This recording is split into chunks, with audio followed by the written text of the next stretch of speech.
for a restaurant, and the other building would have 2 units in for retail sales.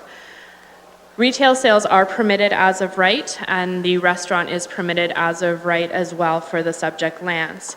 There's some history on this property with respect to an Ontario Municipal Board hearing that was passed a number of years ago, which put on additional restrictions to retail and excluded specifically an individual store for the sale of apparel, an individual store for the sale of electronics, and an individual store for the sale of jewelry. The proponents are now seeking to remove the excluded use for and allow for retail sales of apparel. So it would remove that site-specific exclusion for the individual sale for apparel.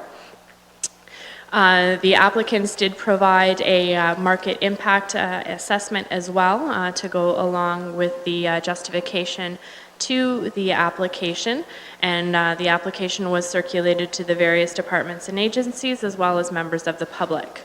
As part of that circulation with respect to the zoning amendment, no comments or concerns or objections were received, and staff are continuing to work through the site plan review with their proponent, but based on the zoning amendment, staff are recommending support of the application.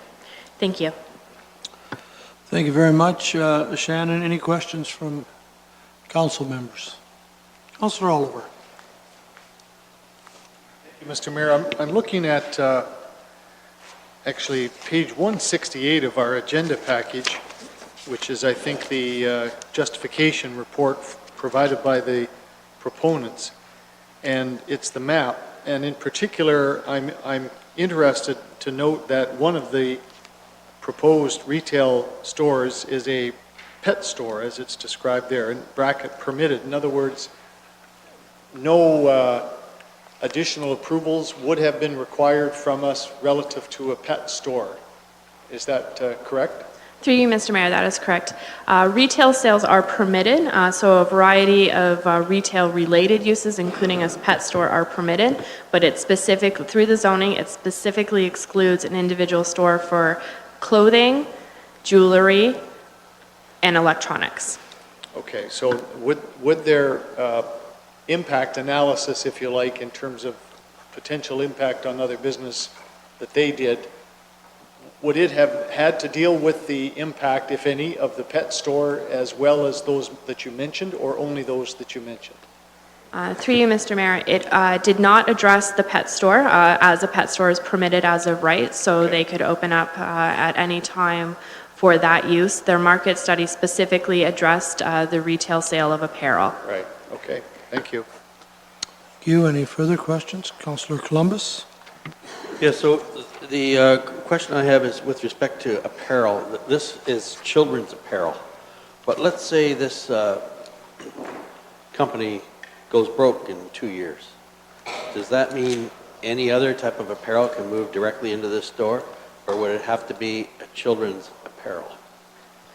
Through you, Mr. Mayor, any apparel would be permitted. While it is noted that the end result at this time is for children's apparel, the market analysis and the zoning amendment would not get into specifics with respect to the children's. It would allow any retail apparel to occur on the property at this time. Further questions? Not at the moment. Is there a representative of RMM Simcoe Property in attendance? If you want to come forward, please. I would like to invite anyone who wishes to speak in favor of this application to come forward to the podium. And of course, as always, we start with the agent or the applicant. Do you want to just give us your name and step up to the microphone, and we'll be glad to hear you. Yeah. Just pull it down and make yourself at home there. Good evening, mayors and members of council. My name is Anissa Bajwa, and I'm here to represent RMM Simcoe Property Inc. on this application. We feel that the application is straightforward as described by Shannon. I'm here to answer any questions you may have. Well, thank you very much, and thank you for being here. Any questions at this time? Not at this time, sorry. Okay. Okay, anything else? No. Well, if you just grab a seat, there may be something come up yet, so Keep your pencil sharp. Okay, Thank you very much. thank you. Appreciate it. Is there anyone else in attendance this evening who wishes to speak in favor of this application? Is there anyone in attendance that wishes to speak in opposition or in general to the application?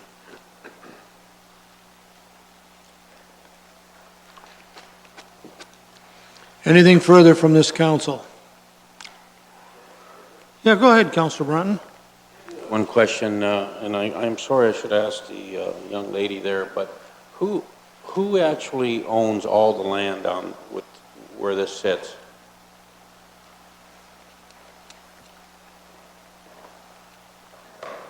The land is owned by Smart Centers. Okay. And this particular application, though, is it by Smart Centers or? Yes, Okay, so they are actually behind it all. yes. Okay, thank you. Thank you. Any other questions? I would need a mover and seconder to close this public meeting. Wells has moved, Columbus has seconded, that we now close the public meeting. Those in favor? Opposed? That's carried. Thank you. What's your wishes, gentlemen? Councillor Height? Move to approve. Thank you, sir. I'll need a seconder. Councillor Geisens. Height has moved. Geisens has seconded that the application of RMM Simcoe Properties, Inc., 700 Applewood Crescent in Vaughan, which affects the lands described as part of Lot 3, Concession 6 in the urban area of Simcoe, Norfolk County, to amend the Norfolk County zoning bylaw 1Z 2014, file number is there, for reasons as set out in Report 1830, that no public input was received for this application, therefore will not be considered as part of the decision, and that an agreement permitting Norfolk County access for future maintenance be completed for future stormwater management purposes. Discussion on this recommendation. I don't hear any. I'll call the question. Those in favor? Opposed? That's carried. Thank you.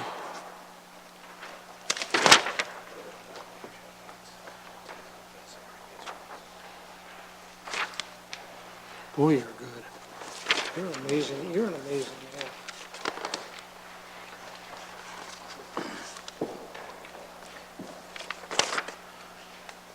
Thank you very much, Pam, to you and your staff for all this work. It's very much appreciated.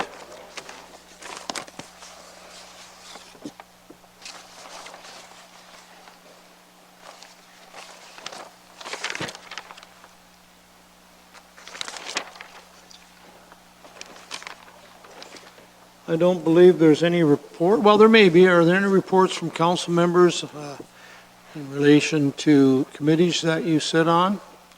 I will then go to the bylaws. You know, Councillor Black, you just got comfortable, but I'm going to do the one bylaw that deals with this application. I'll deal with it first. And this is bylaw 2018-20. It deals with the application that we just dealt with on the Queensway. It's been moved by Councillor Columbus, seconded by Councillor Geisens, that bylaw 2018-20 be passed, signed by the mayor and clerk, and affixed with their corporate seal. Discussion? Those in favor? That one's carried. There he is.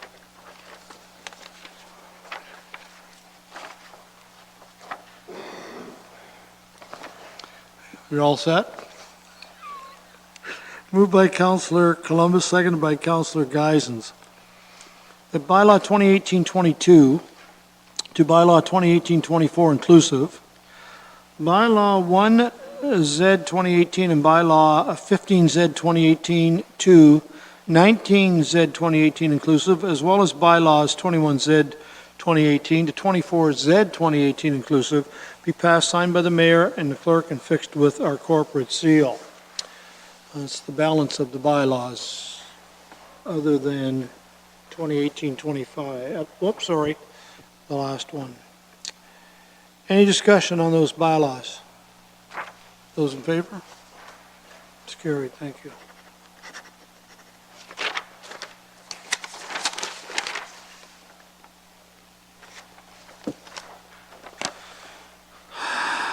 Other business? Mr. Johnson, come on. Nothing tonight?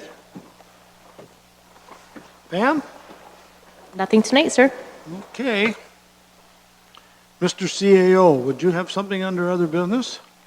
I do not.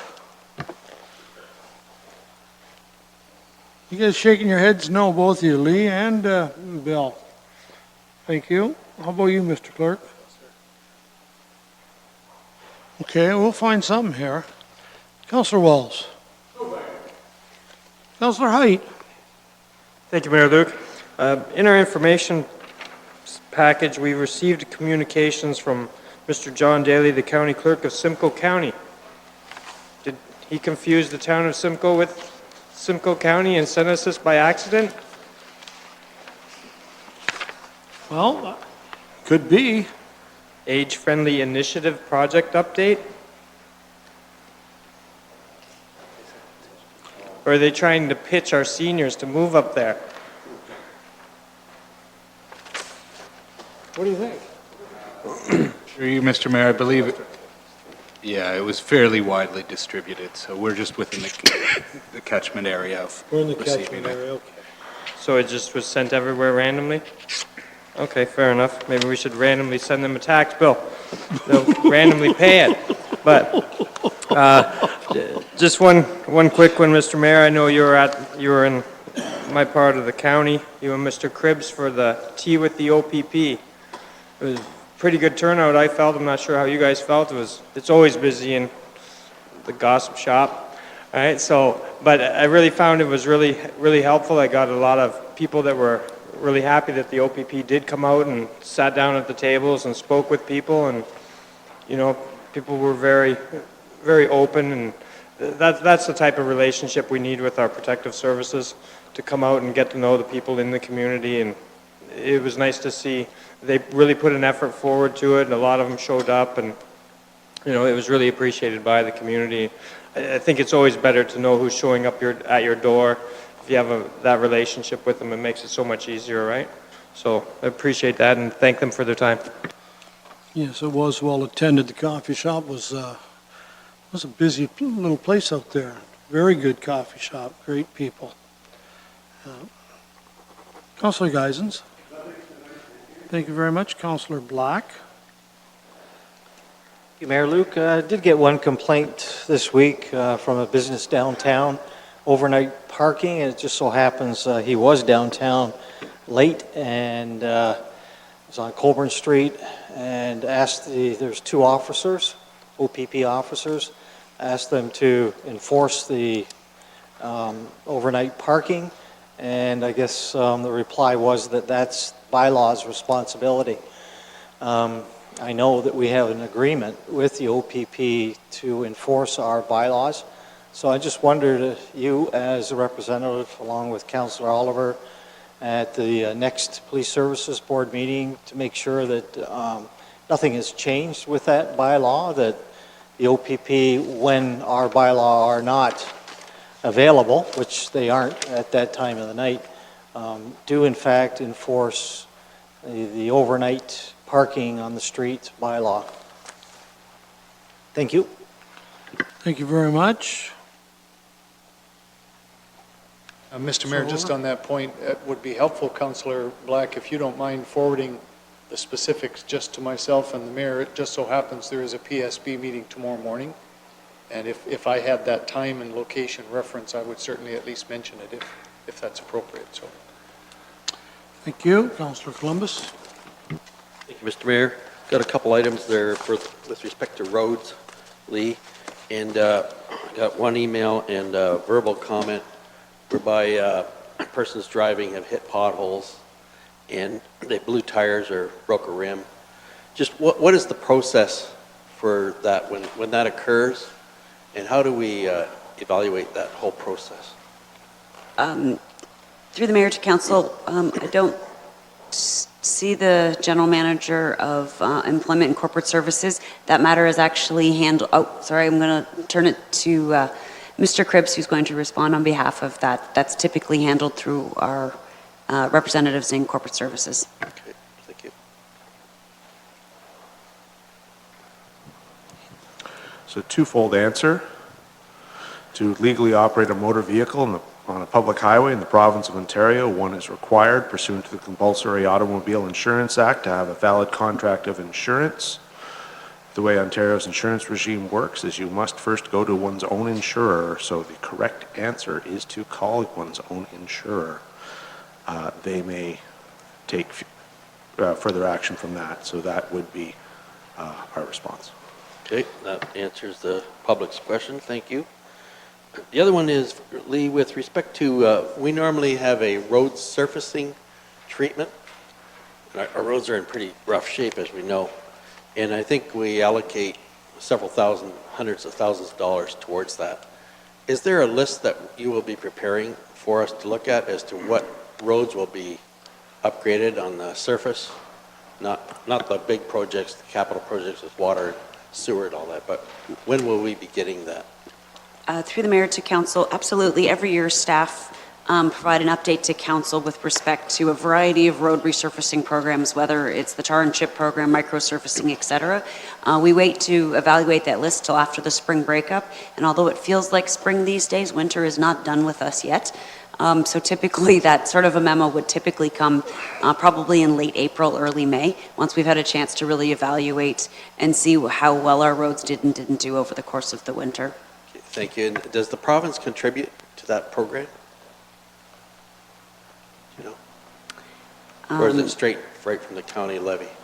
Through the mayor to council, I'm not aware of any particular funding. I'd have to look to the treasurer to see if they apply any of the funding to those, but we can certainly research that information. There isn't a separate funding account, but we may be eligible for some of the funding that we receive. I'm not positive.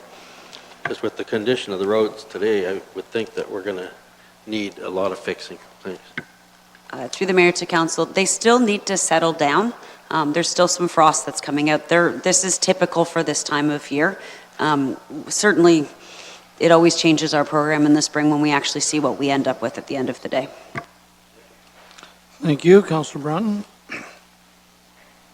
Two quick things, Mayor Luke, thank you. First of all, I've had a complaint about the intersection of Colborne and Robinson, and I wonder if, Lee, if you could look at that for lighting.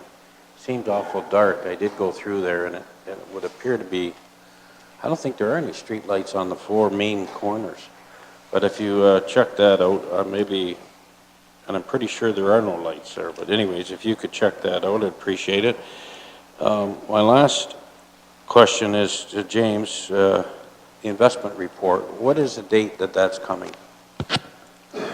Through you, Mr. Mayor, to Councillor Brutton, I'm looking at either March 20th or March 27th. I'm just trying to organize two different vendors or suppliers, if you will, to come in and do presentations. But you're going to have a report that gives us the details of where money is or where it went in the last year, correct, from August to August? Through you, Mr. Mayor, to Councillor Brunton, yes, in that report we'll have the September to August results and where we're planning on, or where we will recommend where that the income is accounted for. Our large return and our payments to our investors, correct? That's all in that report? Through you, Mr. Mayor, yes, it'll all be in that report. Thank you. Councillor Broughton, just a comment. I did look at the lighting at Colborne and Robinson about 2 weeks ago. The one cause for the darkness is the street light on Robinson on the south side, just east of that intersection, is out. I have called in and talked to Public Works. Again, depending on the timing, it sometimes can be fixed the next day or 4 weeks later, so I expect that's part of the problem there. But there is a light out there, and it's probably the closest one to the corner. Councillor Oliver?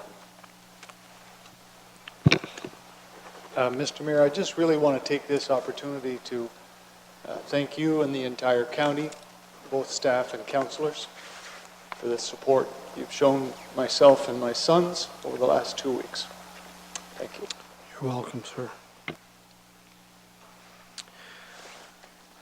Two things very quickly. Number one, the next meeting of council will be a council of committee meeting on March the 20th, as we are off the next 2 weeks for March break. And our next council meeting will certainly be the last Tuesday of March, which is the 27th. So I just wanted to make the public aware of that if they're not. The second item I have, I don't think we want to discuss tonight, but I did say I would bring it up again. And with Chris Baird not here, I don't know if council is getting any more phone calls. I certainly, it has come back to me again, the concern that some residents have with papers being thrown in the driveway and the front lawn, and wondering what we can do about it. I've talked to the county manager briefly about it yesterday, not sure whether legally we can stop anyone from bringing the paper and throwing it in the driveway or the lawn. I've got some people pretty upset, still getting them in their snow blower, still picking them up, making phone calls, not getting returns, not getting their wishes granted. So I said, hey, I'll bring it up tonight under other business. And I wonder if that's something maybe for the next meeting, we can get some information on the legality of it. Mr. CAO, sort of to kind of throw this on you, I don't expect any resolve tonight. I don't know if anybody else is getting the phone calls. I've certainly had 3 or 4 of them. And I certainly, in my drive around Simcoe yesterday and today, have seen them. This morning, even on Norfolk Street, in the middle of the road, 2 or 3 papers with the blue sleeves over them, just laying in the middle of Norfolk beside Wendy's. And we just need to clean up some of this stuff that shouldn't be laying on the ground all the time. I don't know what we can get a legal opinion on what this council can do or can't do, should it decide to do something. Mr. CAO? Your Worship, I'd be very happy to undertake to have a staff report, a legal report brought back to this council. I think the most appropriate thing to do would be to provide you a closed session legal opinion, which you can choose to release to the public or not, as you prefer. March 20th is not a realistic target date. We have a large agenda, and at the moment, we're putting the county solicitor to very hard work. You are getting your money's worth. I'll give you that. But realistically, we could do that early April.